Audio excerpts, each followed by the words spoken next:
Uma excelente terça-feira para você, é o desejo do meu coração, muito bom dia. A palavra de hoje está aqui no livro de Judas, capítulo 1.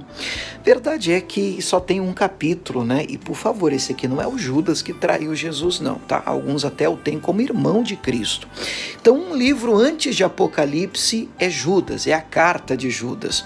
O capítulo é 1, o versículo é o de número 3, que diz assim: Amados, procurando eu escrever-vos com toda a diligência, todo cuidado, toda atenção, acerca da salvação comum, eu tive por necessidade escrever-vos e exortar-vos a batalhar pela fé que uma vez foi dada aos santos. Eu acho fantástico esse texto, porque eu confesso que já passei por isso. Deixa eu te explicar. Sabe quando você tem algo no coração, ou você até se prepara para falar sobre um determinado assunto, e aqui Judas diz para escrever sobre um determinado assunto, e aquilo muda repentinamente, fruto até de uma ação do próprio Deus, do próprio Espírito Santo.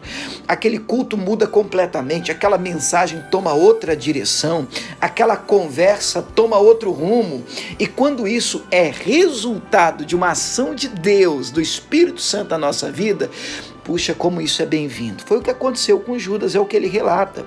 Ele escreve dizendo: meu assunto, eu iria falar sobre a salvação que todos devem buscar, a salvação que é comum a todo crente. Mas eu me preparando para escrever sobre este assunto com todo cuidado, ele usa a palavra diligência, aí ele diz: eu tive por necessidade, uma necessidade tomou conta de mim, de mudança de direção, de mudança de assunto. Então eu comecei a escrever, eu comecei a falar sobre a necessidade de vocês batalharem pela fé que os grandes de Deus tiveram no passado. Gente, eu penso que isso deve ministrar demais o nosso coração.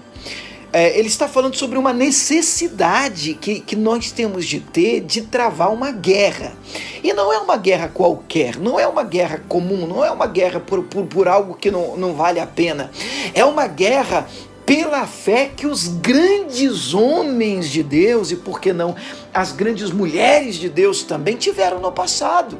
Pessoas que acreditaram, que ousaram crer quando tudo parecia perdido, quando tudo parecia que não ia dar certo, não tinha mais saída. Pessoas que, mesmo diante das ameaças de morte e até na iminência da morte, não negaram a fé, não olharam para trás. E eu não sei se você concorda comigo, você que está recebendo aqui esse áudio nesta manhã, eu penso que essa necessidade de batalharmos pela fé dos grandes homens do passado, dos grandes personagens da Bíblia Sagrada, eu acredito que essa necessidade, ela continua de pé. Ainda hoje nós precisamos continuar lutando, continuar guerreando, continuar batalhando para alcançarmos esta fé que lá atrás foi dada aos grandes homens de Deus, às grandes mulheres de Deus. E a minha oração de hoje, a minha oração nesta manhã, é que você entre nessa guerra conosco, é que você batalhe realmente para acreditar, para confiar, para colocar a sua esperança e expectativa em Deus, a despeito de qualquer situação e circunstância que você passe, inclusive até na ameaça de perder a própria vida. Meu Deus, a nossa fé, ela deve estar vinculada, linkada ao Senhor, aconteça o que acontecer. Nós não temos que temer nada e ninguém, vamos temer apenas o Senhor nosso Deus. Pai, obrigado por mais um dia, obrigado pela manhã desta terça-feira, nós somos extremamente gratos a Ti, por esta palavra, por essa ministração, por essa direção que o Senhor plantou no coração do Teu servo e hoje, no Teu servo Judas, e hoje ministra ao nosso coração. Meu Deus, nós vamos guerrear, nós vamos lutar ao longo do dia de hoje e de todos os dias que nos restam, para manter esta fé, para ter esta fé, para alcançar a fé que os grandes personagens, os grandes filhos e filhas do Senhor tiveram. Ajude-nos, Deus, é a nossa oração, é o nosso pedido, em nome de Jesus. Amém.